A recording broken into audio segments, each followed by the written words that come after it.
It's one thing. Coronavirus. Coronavirus. Shit is real. Shit is getting real. Shit is real. Coronavirus.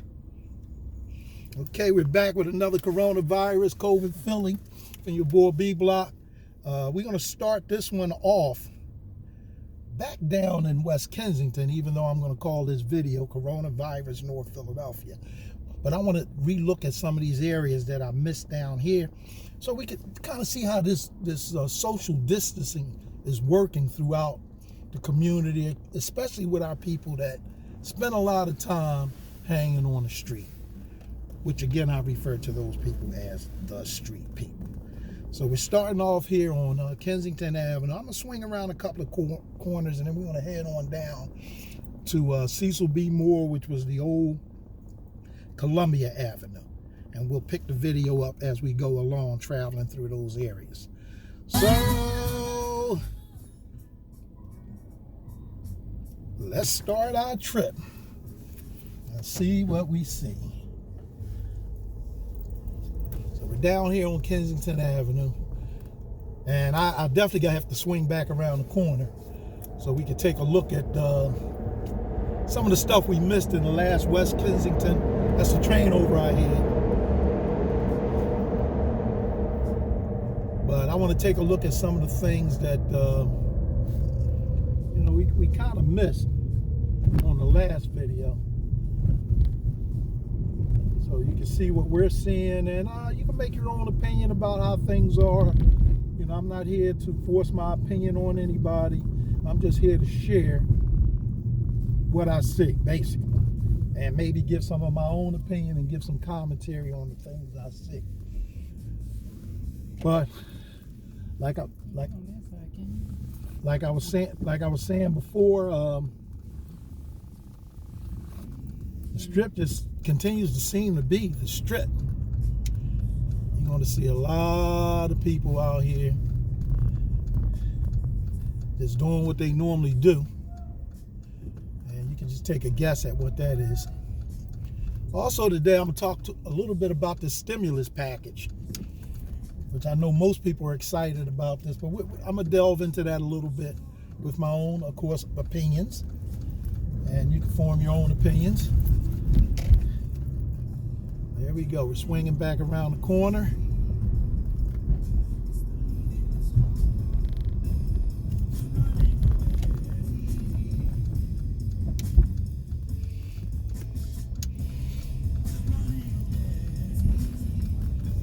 Okay, we're swinging through the neighborhood because I kind of want to get back to an area I passed.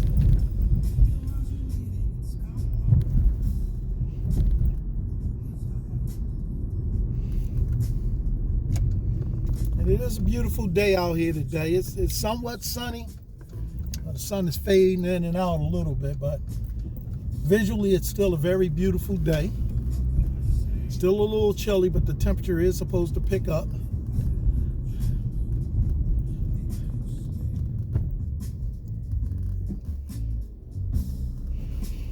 You see a couple of sweethearts walking down the street holding hands.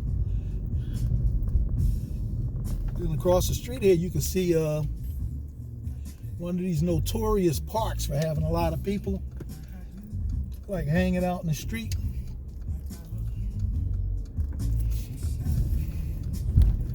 I'll have a close-up of that. I think it might be an area. I might swing back around that and take a look at it. So, I mean, you basically see up to this point what you saw on the last video. A lot of closed stores, and where we are now is just a moderate amount of foot traffic. Nothing really crazy, but you're going to see that pick up as we hit different areas.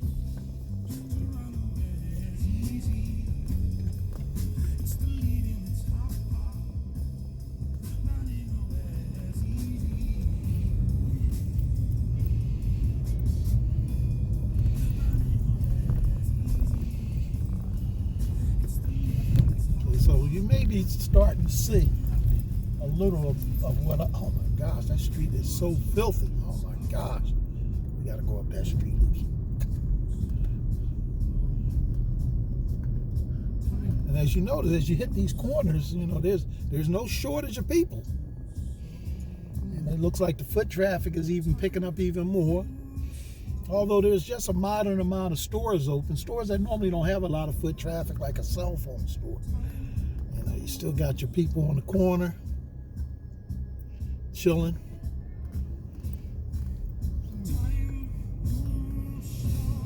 You don't see much PPE, so they call it. You don't see a lot of that. And we're at a corner we've been to before, so we're going to figure out how to swing back around from here. You're not getting that side. You're only getting this side. Okay.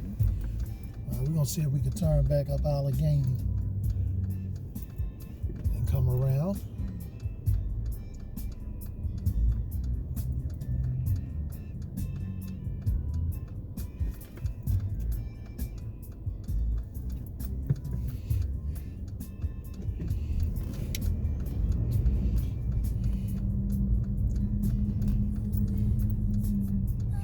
Can't make no turn here. All right, let's go up ahead, and maybe I can turn down here and swing back around.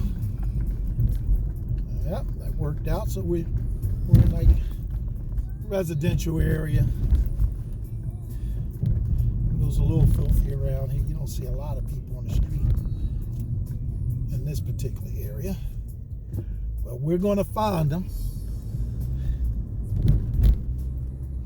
It would be interesting to find out what they would have to say about social distancing. So, you notice I started this video off with Cardi B's little coronavirus rant, which I found that really entertaining. I actually sent that to a friend of mine. He's about 63 years old. And when this stuff started happening, and you know, I was... trying to converse with him about this and find out what he thought about it. His response was, I don't pay any attention to this BS.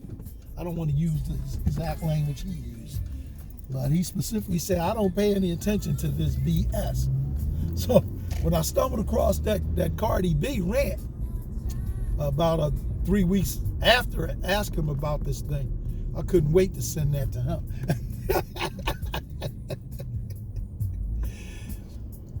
And another thing that's kind of strange is, you know, I talked to quite a few people, some younger people that I know, and I was observing the responses to basically what was going on, which appeared to me to be something drastic going on. But it appeared that most people, especially people in the younger generation, was in some kind of daze or lull, as if they didn't notice that there were dramatic things going on and dramatic changes. And as they started noticing, it reminded me of a person waking up out of a sleep. You know how you kind of first wake somebody up out of a sleep? They're not sure whether they're still in sleep or, you know, they're kind of groggy and everything appears to be foggy to them. Well, that seemed to be the responses I got from a lot of people as they started waking up to the reality of what was going on around them. But what surprised me the most is that they couldn't see it right away. It's almost like they had no response to it at all. And I'm telling you, the societal changes. Now, I'm 59 years old, and I'm telling you, it was the most dramatic social change that I had ever witnessed in my life. And I was extremely alarmed. And some people could barely notice what was going on, which was really strange. So now you can see how many people are out here. We just swung around to the other side. You see all of this? You see all of this? It's just people in droves. In droves. They not shopping. They don't have any shopping bags. I mean, these people are just out here in the street, bunched up in groups, clumped together like flies. it just continues on and on. So either these people are in some kind of daze, or whatever drives them to be out here is so powerful that the coronavirus can't affect it. So, addiction, yeah, you can say that.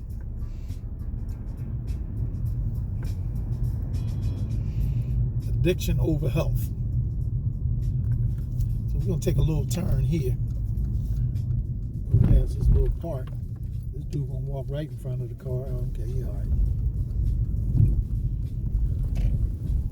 Not a lot going on in this park. Not as much as usual. I also want you to take notice that these aren't children that we're seeing out here on the street. We actually see very few children, almost no children. What we're looking at is adults floating around on the street.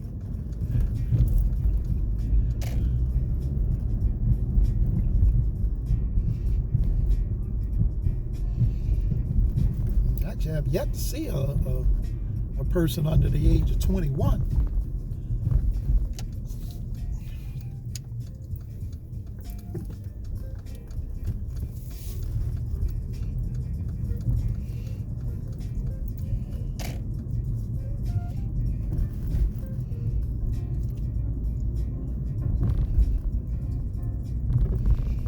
So this is along with the coronavirus, this alone would be a lot for a community to deal with without having the virus. So, I empathize and I sympathize with those just trying to live a normal family life and, raise their children and, show their children the most positive way to go through life without having to explain all this stuff to them. I don't even know how you do it.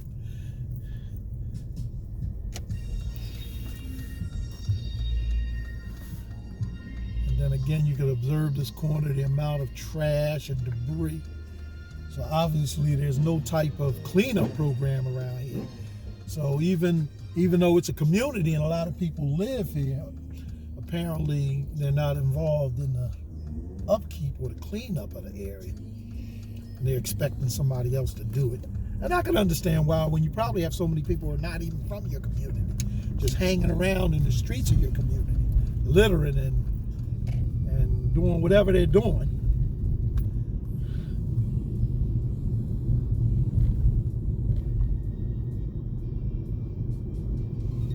And I'm not trying to talk down on any people. I know people are people. Every individual has his own individual experience and challenges and realities of life. So, and I'm never one to, I don't criticize people. I don't judge people by what they have and they don't have. I'm just telling you what I see.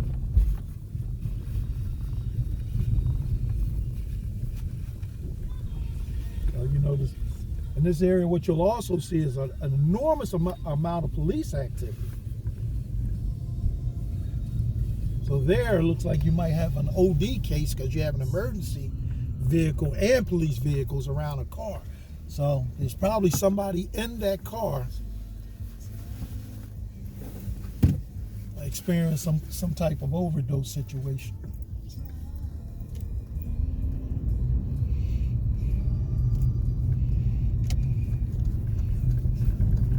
So we're going to turn on to Somerset. Because if you want to get a view of what's going on in this part of the city, Somerset Street is one of the main streets where you can see it. We just passed a whole mob of people. You got people on their porches with masks and gloves. I don't know if it's necessary on your own property unless people are coming in and out of your property. But so yesterday, I took my son down to the dentist. He had an emergency situation, and we drove through this area. That's what prompted me to drive through this area again, because of what I saw yesterday. Enormous amount of police, but these police really didn't seem to be concerned with anything that was going on in the street. The police just seem to be out here.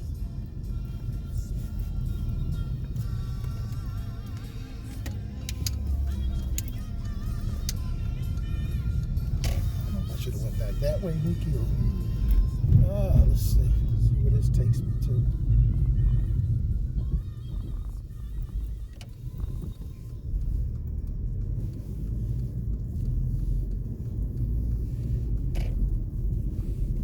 Okay, I think this is where we want to pick up at.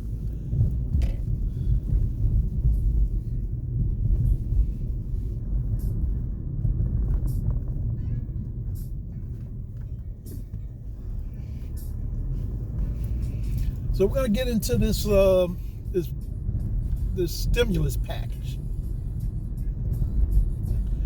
And the first part of that I want to talk about is the part that's slated for the major corporations, which for some reason, even though this is a serious health pandemic and emergency,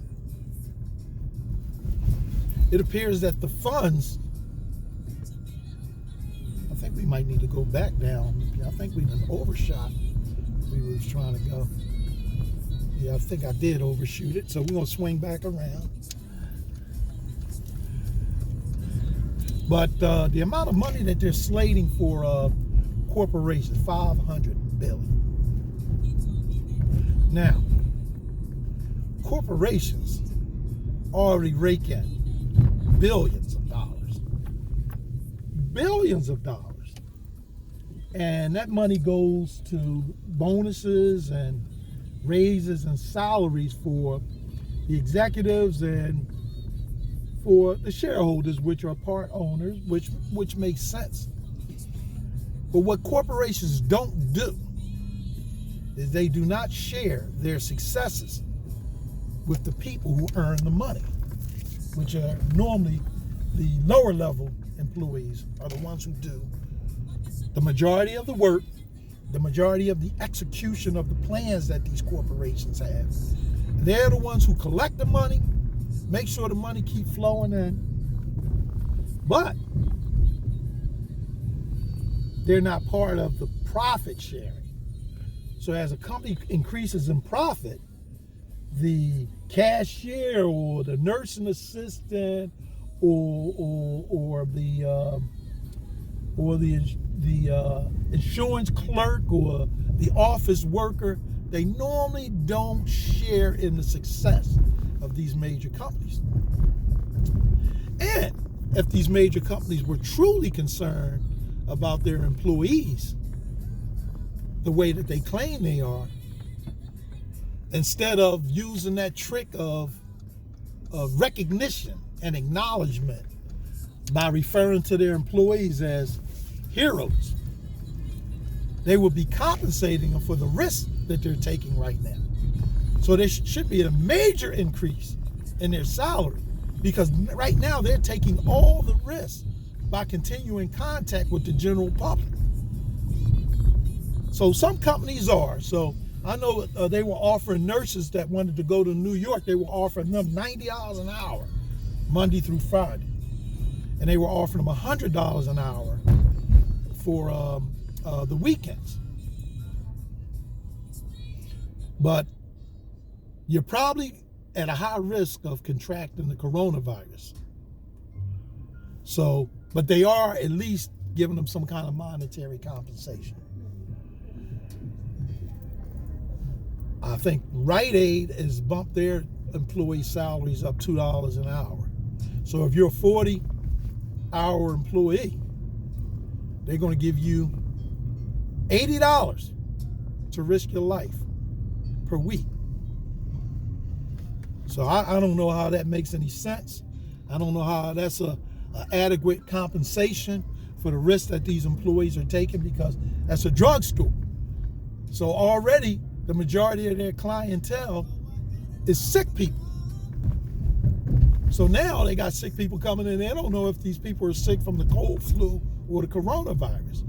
But they'll earn an extra $2 an hour, which you really can't buy much with $2. And in a day's time, you're going to earn an extra $16, which, I mean, you really can't buy much with $16. So I really don't understand it.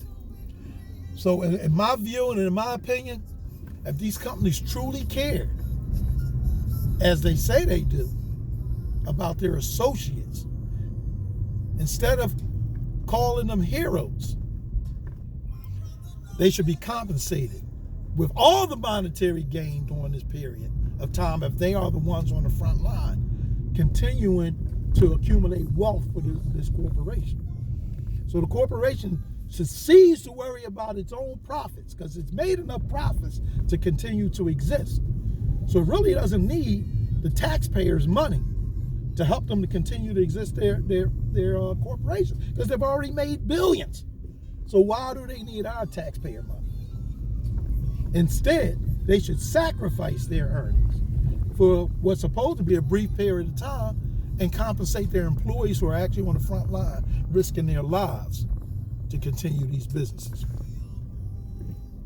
The heroes, so they call them. And I'm gonna tell you this, I know very few people, unless you're a police officer or a fireman, when you get up in the morning and you put on your uniform or your dress code, put that on with the desire to become a hero when they left out of the house. I'm pretty sure when they left out, their only objective was to earn some money to take care of their children and their family, not to become heroes. So that's nonsense. You know, giving them a pat on the back and just simply calling them heroes while they're risking their lives. So the $500 billion to the corporations, which I look at that as a form of socialism. But it's not the type of socialism that you would think of that exists in Russia. It's corporate socialism, where if the corporation has any kind of bump in the road, to continue its status and to continue its profitability and continue its enormous profits, you're going to take money from its consumers, which are the taxpayers, and give it to the corporations. So that's nonsense. That's nonsense. The portion that's slated for small businesses, I agree with that, because small businesses for years have already been in stiff competition against these corporate giants. Now, if you have a neighborhood hardware store, you're competing against Lowe's and the Home Depot. So you've been at a disadvantage because of this model of corporate business and corporations being able to be treated as a person with enormous amount of wealth that gives them a sort of advantage over the regular person. So I can understand the bailout to the small businesses. But what I can't understand is this corporate bailout. Now let's talk about the money they're giving to the people. And people are happy. I see people on TikTok. I see black dudes on TikTok taking off their cool clothes they got on and putting on MAGA shirts and a MAGA hat, because they feel as though Donald Trump is giving them some money. But actually all Donald Trump is doing is giving you some of your money back. He ain't giving you anything. He's never contributed a penny to anything that has to do with you. So that money that he's giving away is your money. So he's giving you a little bit of your money back, but he's going to give the majority of your money to his corporate buddies. That's where the majority of your money is going. So be happy that you're getting some of your money back, because I'm happy that I'm getting some of mine back, but I know it's mine. So I'm not overelated. It's probably money that I didn't want to give you in the first place, but I just had to. So I'm somewhat happy that you're going to give me this little bit of money, but I am very unhappy that you're going to give these people this $500 billion of my money, because I don't agree with that. And then you look at the amount that they're putting towards medical supplies and hospitals. It's less than half of what they're giving to corporations. So what is the message? It seems to me that they're saying the message is the most important thing in this country is the corporation. It's not the health care.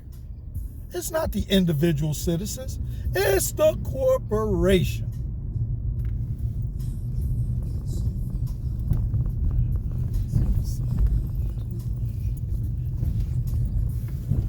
I can't really find that street I was looking for, so I'm getting out of here. So I was looking for a particular corner, but I guess if you look at what we got going on here, I guess you can pretty much get an idea probably what was going on in this particular corner. I can't seem to find it. And the times that I've seen it in the past, I think I kind of just stumbled across it in error. I don't know where it is now, but it is a site. So we're going to head on to the western part of North Philadelphia. We're going to get out of these areas here. So I guess by now, from the first video to now, you could see what's going on around these areas.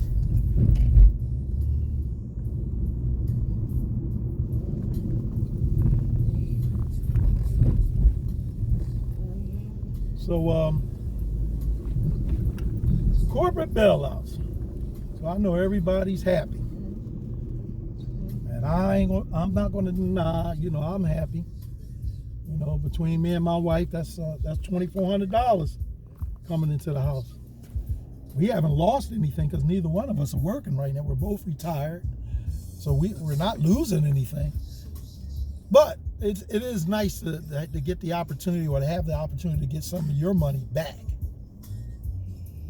So we're happy about that. And then I'm happy for, the others that's going to get this money. But eventually what's going to happen with this money, we're going to give it right back. We're going to go to the store. We're going to go to the major supermarket, give it back to these corporations. We're going to go to the major clothing stores and give them this money back.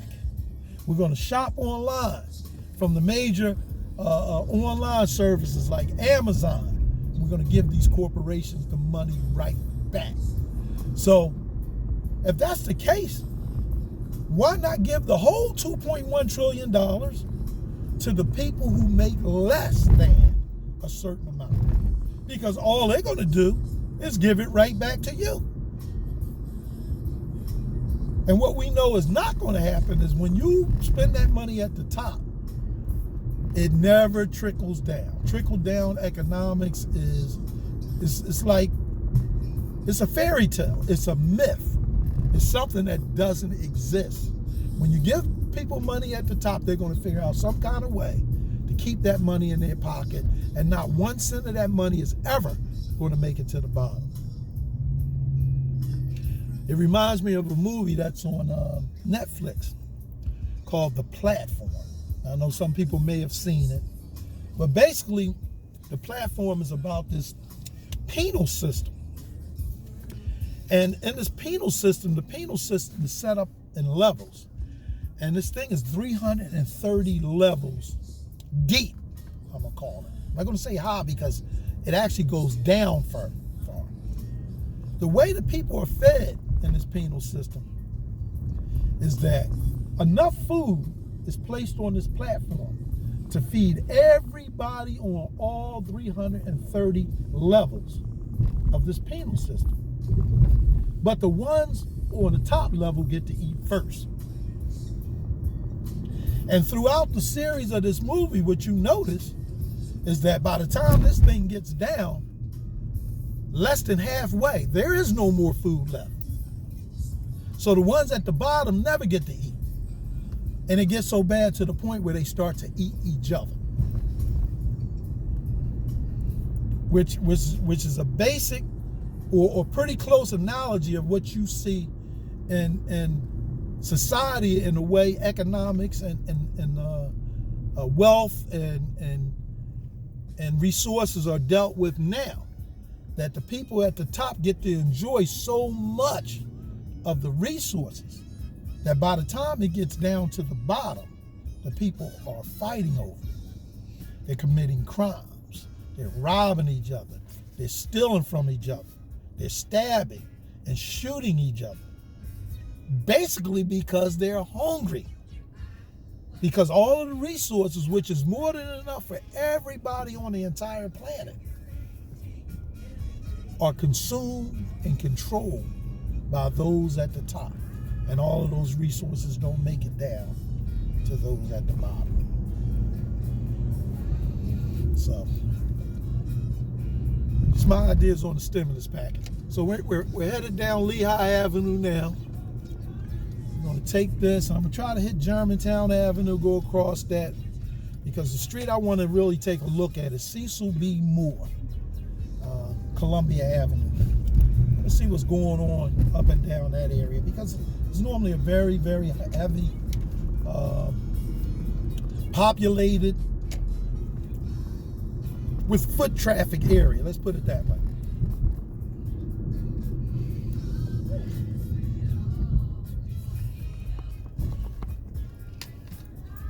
Get some air on. Oh shit in here. Getting hot as shit.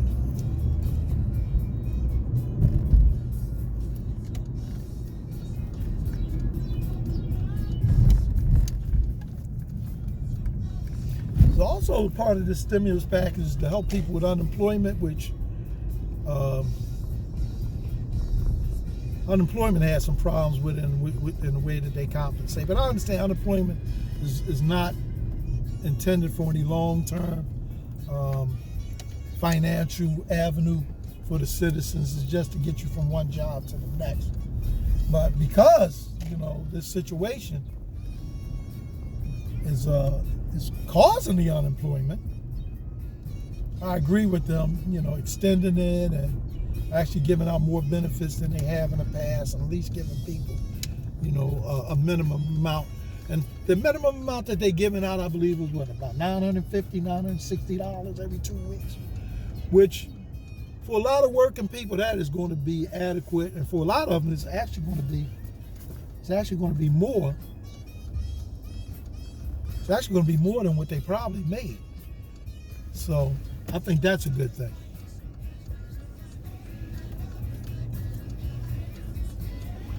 Now the stimulus part, as far as how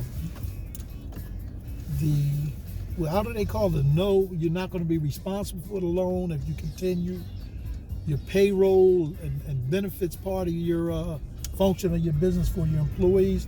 They're going to forgive the loan. So in other words, you're not going to have to pay this loan back if you're a business, and you use the loan to continue to pay your employees. But then again, the employees are still at the mercy of the business owner, because